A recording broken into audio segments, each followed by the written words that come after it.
મારું નામ સુરત બગડા, આમ આદમી પાર્ટી વિદ્યાર્થી નેતા।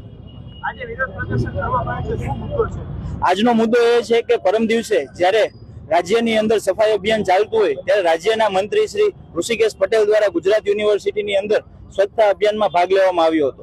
ત્યારે સ્વચ્છતા કરતા કરતા એક ઝાડની નીચેથી દારૂની ખાલી બોટલ યુનિવર્સિટીમાંથી મળી આવે છે, ત્યારે તેમના દ્વારા છુપાવીને કુલપતિને આપવામાં આવે છે।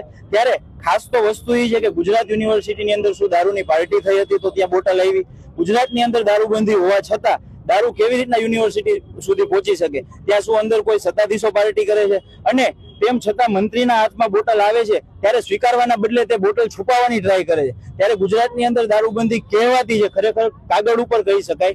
દારૂ ડ્રગ્સની વાત કરીએ તો રાજ્યની અંદર યુનિવર્સિટી, કોલેજો, શાળાની આસપાસ ડ્રગ્સ, દારૂ, કેફીન પદાર્થોનું ખુલ્લેઆમ સેવન થતું તેમજ વેચાણ થતું જોવા મળે છે। ત્યારે રાજ્યની ગુજરાતની ભાજપ સરકાર સદંતર આમાં નિષ્ફળ છે। ત્યારે અમે એક માંગ કરીએ છીએ કે આમાં ઋષિકેશ પટેલે પણ સ્વીકારવાના બદલે જે ઢાક પીછાડો કર્યો ત્યારે એને રાજીનામું આપવું પડે અને આ સાથે ગૃહમંત્રીએ પણ રાજીનામું આપી દેવું જોઈએ, જો એ રાજ્યની અંદર દારૂબંધી ચોક્કસપણે ન પાલન કરાવી શકતા હોય।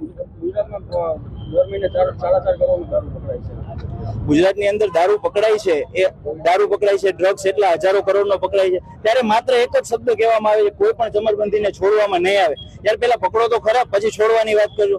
5,000 કરોડના કોઈ ડ્રગ્સ અહીંયા મંગાવતા હોય તો તમે જે સાથે પકડાય એને પકડો, આગળ કોઈ મંગાવ્યો, કોણે ક્યાં જાય છે એ કોઈને પકડી શક્યા તમે આજ દિવસ સુધી?